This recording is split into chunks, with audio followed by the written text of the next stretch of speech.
Happy Walpurgis Nacht. Let's see, there we are.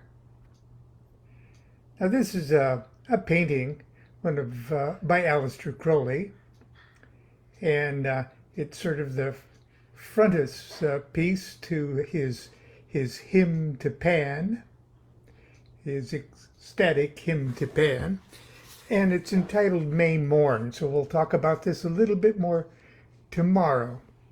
But we see a dancing person back there, and we see sort of a satyr that looks like George Cecil Jones.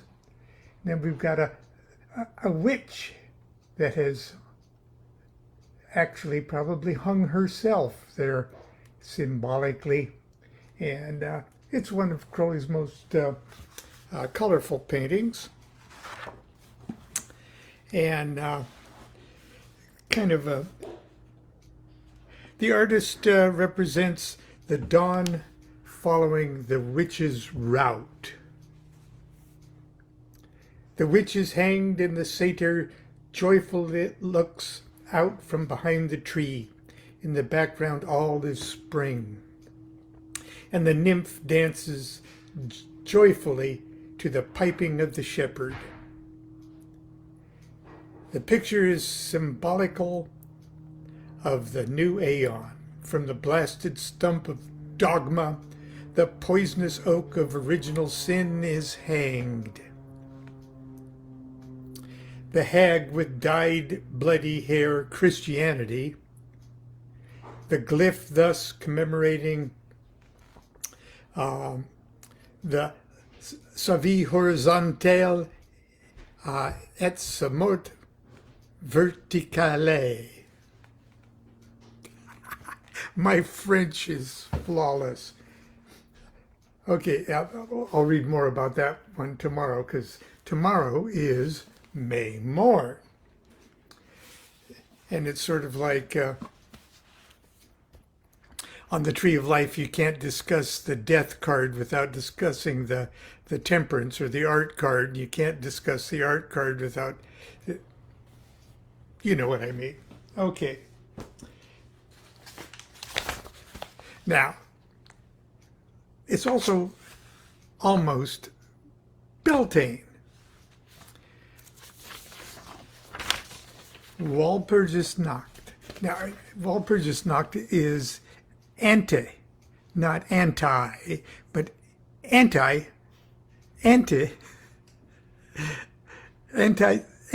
Samhain, or Samhain, anti-Samhain. In other words, it's 180 degrees across the zodiacal belt from Halloween. So it's one of those cross-quarter days. And by tradition, all over the planet, cultures that are conscious of astronomical events and astronomical calendars recognize the cross quarters as significant events. And traditions all over the place say that at these cross quarters, the veil between the spirit world and our normal world is very, very, very thin. And I'm going to read a couple things here from just that I got from the Ancient Origins website about these two. Walpurgis Nacht. Now, there's a lot of superstition connected with Walpurgis Nacht. We've got Disney's Night on Bear Mountain from Fantasia that shows this orgiastic, almost devil worshiping kind of thing. And it's kind of spooky. Hitler committed suicide on Walpurgis Nacht. I think it had less to do with Walpurgisnacht and more to do with the approaching Russians. But anyway, it worked out that way. So there's great superstition involved. And a matter of fact, attaching great superstition to the event is part of the magic of the holiday. So, oh, that's just superstition. Yeah, it's a superstitious day. Okay. Many, many years ago, okay, when we were young and wild and crazy, we would celebrate Walpurgisnacht. Our lodge would celebrate every year, and we'd have a party, just a party. We wouldn't, no rituals or anything in particular. We would just have a let your hair down party on Walpurgisnacht, and we told people to bring greasy food and cheap liquor. And one year after we had done a class discussion on the May Morn portrait there by Aleister Crowley, we thought, well, let's hang the hag of Christianity in effigy at our party. And now we were young and foolish, and I'm doing a confession here that would have got us in trouble. It was so wrong. But Constance and I sewed up a dummy with old clothes and coveralls, and we shoved them full of paper and sewed them up. So it looked like a proper effigy to hang, and the head was just a paper bag stuffed with paper, and we had painted the hair red, just like in Crowley's May Morn thing, and we called it Wally, and we put a baseball cap, and we called it Wally for Walpurgisnacht, and we were going to hang Wally down the street in front of a local church. I told you, I wouldn't do that today at all, but we thought that would be, everybody would get a big kick out of that. Well, obviously that was totally disrespectful, and I disavow doing anything like that today. But at the time, it seemed like a good thing to do. Well, we called it Wally for Walpurgisnacht. And our good friends from South County, Doug and Karen James from 93 Lodge, came driving up in their, she had a little Fiat convertible, and I think it was a Fiat or an MG, whatever, it was gorgeous little convertible. And we were, Constance and I were just so giddy with our Wally dummy that we were going to hang in the middle of the night, and we came dragging the dummy out to meet them in their convertible. They said, "Look, we've got Wally!" And out of the little back boot of the convertible, they pulled up another dummy, and it had a baseball cap on. And they said, "And we've got the Beeve." So Wally and the Beaver. I don't know if you're old enough to remember the Leave It to Beaver series, but we were just ecstatic and just giddy, and giddy with Walpurgisnacht bliss. Anyway, we did drink that cheap liquor and eat that greasy food. And when things in the neighborhood quieted down, we did hang those two dummies out in front of at a nearby tree anyway of near our neighborhood church there. And in the morning, there was a article about church desecrated. And when I read that, I said, "Oh, I guess that was desecrated. Oh God, I'm sorry." But anyway, we didn't get in trouble. I think the statute of limitations has run out. But that's my Walpurgis Nacht confession. I'll probably just delete this. But anyway, here's what Ancient Origins has to say. Walpurgis Night, a tradition celebrated on the 30th of April in Northern Europe and Scandinavia, sees people light bonfires and sing along to Celtic folk music in order to ward off evil spirits and witches. It goes on. Walpurgis Night, also known as Walpurgis Nacht, and Night of the Witches, is a pagan festival celebrated each year on April 30th. Tradition involves lighting bonfires and singing traditional Celtic songs to mark the arrival of spring.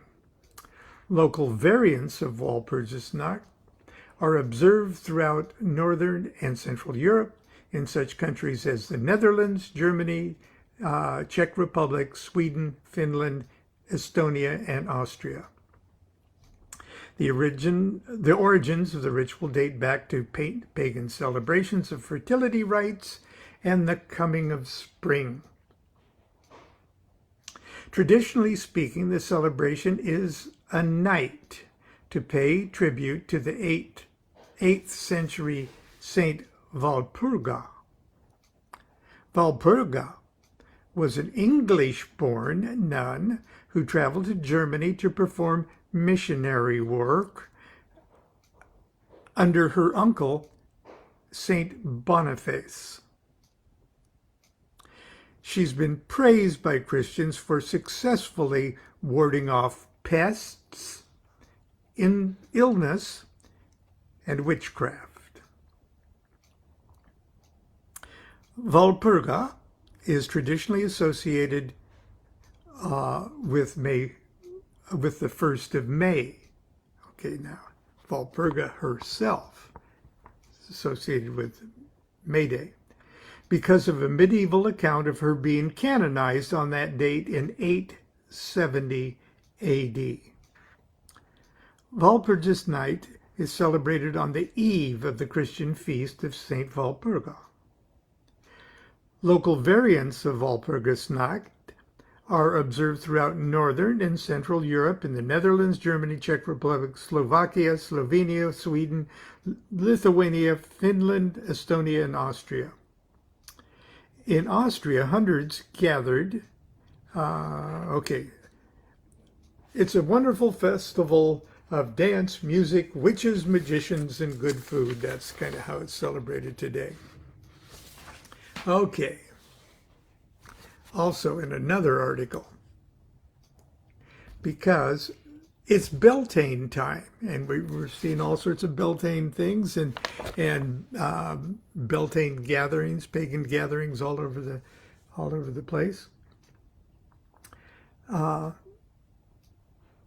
The celebration of Walpurgis Nacht has little to do with either Christianity or Saint Walpurga. Instead, the origins of the festival may be found in the period before the arrival of Christianity in Northern Europe.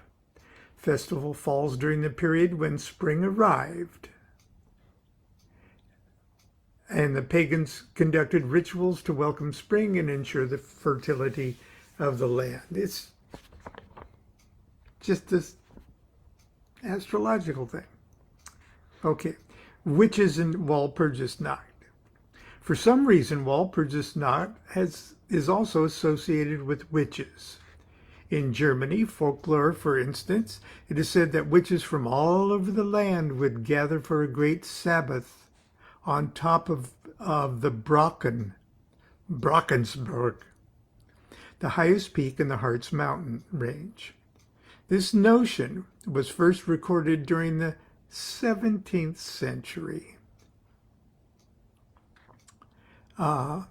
in a story about the history and geography of the mountain in the region. It was, however, during the 19th and 20th century that witches' Sabbath on Brocken Mountain became popular in art and literature, most notably in Goethe's well-known play Faust. That's how modern this is. Also, if you're fans of the original motion picture, sound motion picture, Dracula, the movie opens, or the story opens, with Renfield, who's just like a clerk, secretary, a real estate agent, actually,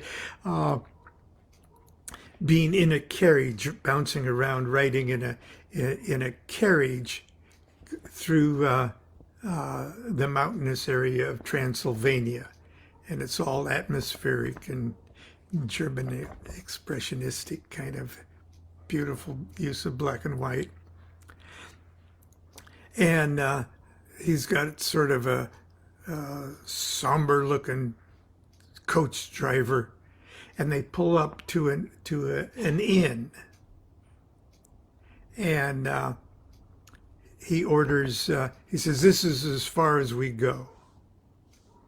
And Renfield said, "No, I've paid you all the way to take me to Castle Dracula." And the coach driver points to the setting sun, and it's all misty and foggy, setting sun. He goes, "Sun goes down, Walpurgis Nacht." He said, "No, I'm supposed to go." No, I go no further. So Renfield has to, thinks he's stuck there, and then all of a sudden, I think another carriage comes up, and the horse's hooves don't even touch the ground. Well, that's another story. Okay, I digress.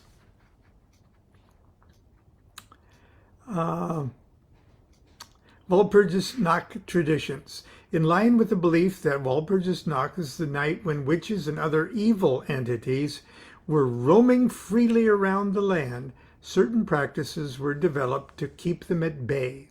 Thus, in Germany, on Walpurgis Nacht, people would dress up in costumes and make loud noises.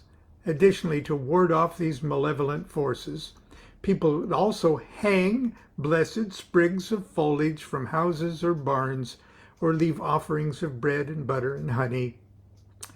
Another activity carried out on Walpurgis Nacht is the lighting of bonfires, which, according to one tradition, was also a means of warding off witches.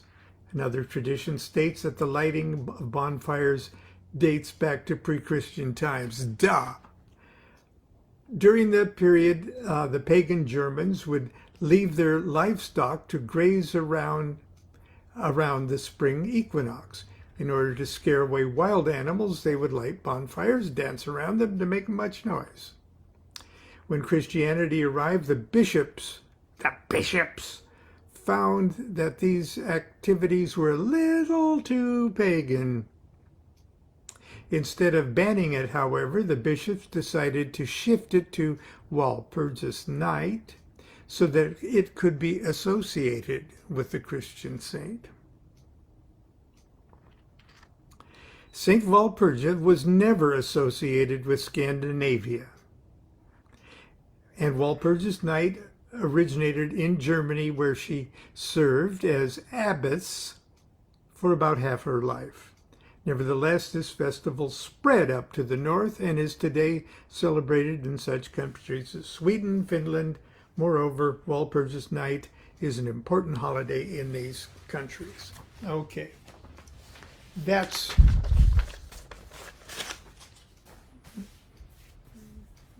my little thing about Walpurgis Night. Now, what about Crowley seems to start to take that in new, improved, new aeon directions. Well, you know, Crowley is superstitiously associated with the devil and evil spirits and things like that. And I think he got a kick out of that, quite frankly. But I'm going to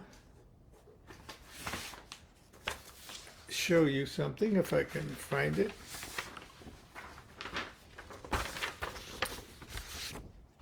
Now, on the Tree of Life,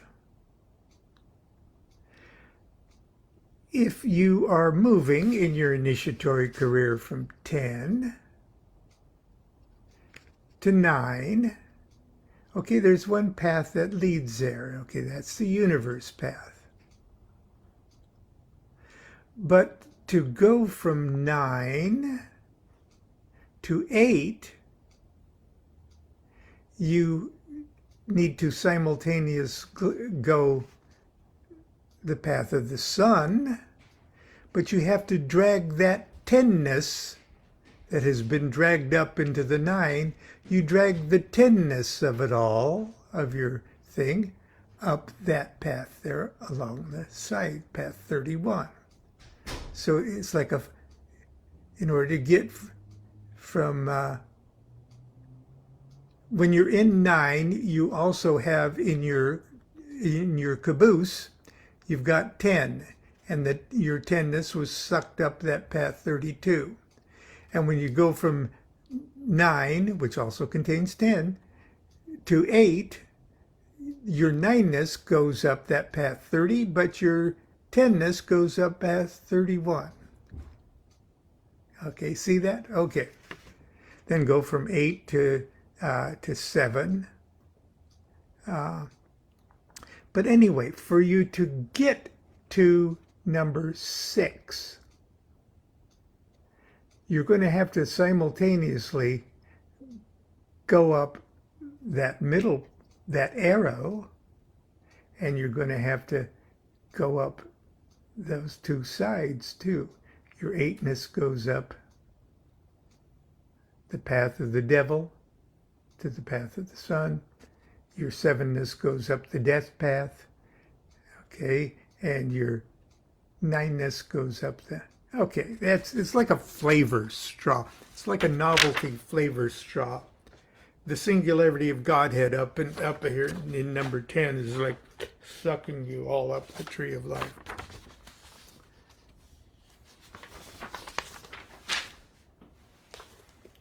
In Crowley's Wake World, which is a fairy tale, an Alice in Wonderland trip up the tree of life by all of these paths.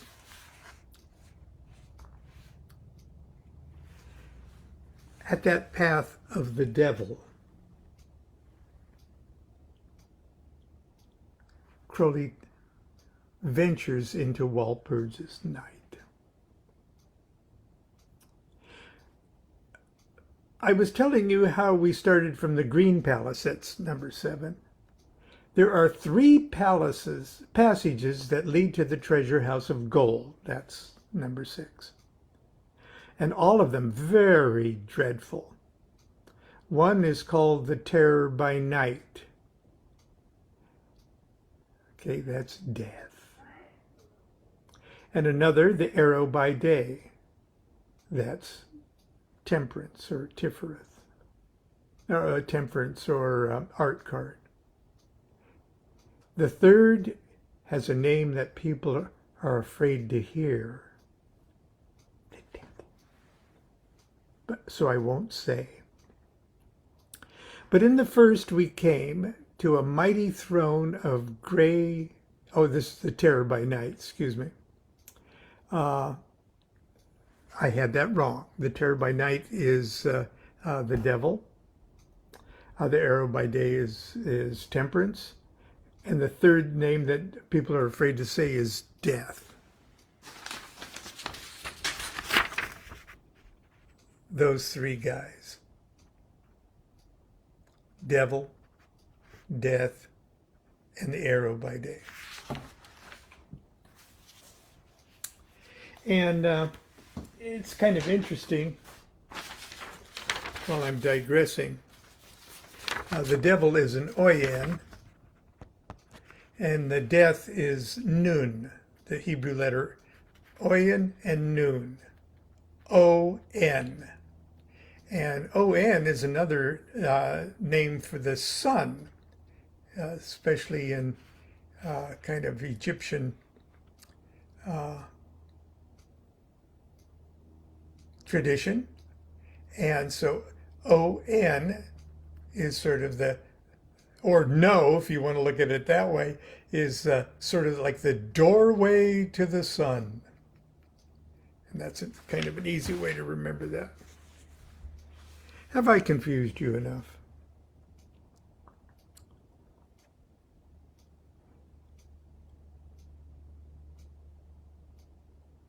But in the first we came to a mighty throne of gray granite shaped like the sweetest pussycat you ever saw, and set up on a desolate heath.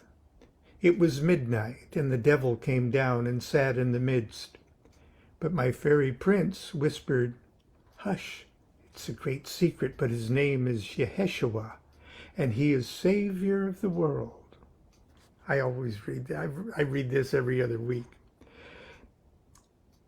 And that was very funny because the girl next to me thought it was Jesus Christ, till another fairy prince, my prince's brother, whispered and kissed her, "Hush, tell no one, tell nobody ever.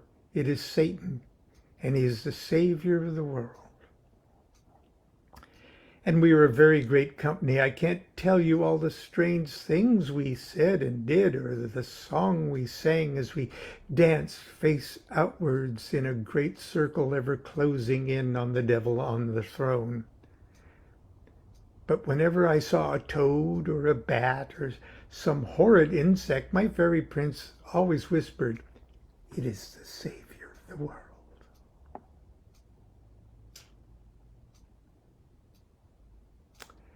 Okay. And I saw that it was so. Now you get in the fact that we're dealing with levels of initiation and states of consciousness where duality is starting to disappear, and the unity of all things. I am he as you are he, and we are me, and we are all together, kind of thing. Okay. We did all the most beautiful, wicked things you can imagine, and yet all the time we knew they were good and right and must be done if we were ever to get to the house of gold. They did all sorts of horrible, wicked things. They hung dummies out in front of a church.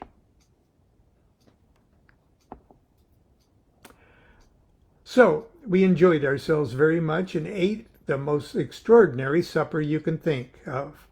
There were babies roasted whole and stuffed with pork sausages and olives, and some of the girls cut off chops and steaks from their own bodies and gave them to a beautiful white cook at the silver grill that was lighted with the gas of dead bodies and marshes. And he cooked them splendidly, and we all enjoyed it immensely. And there was a tame goat with a gold collar, and we went about laughing with everyone, and he was all shaved in patches like a poodle, and we kissed and petted him, and it was lovely. You must remember that I never let go of my fairy prince for a single instant, or of course I should have been turned into a horrid black toad. Okay. That's my scattered thoughts for Walpurgis Nacht. And that's Sunday school for today. And we'll see you tomorrow, May morn, where you should be delightfully hungover. Do what thou wilt shall be the whole of the law. Love is the law, love and do well.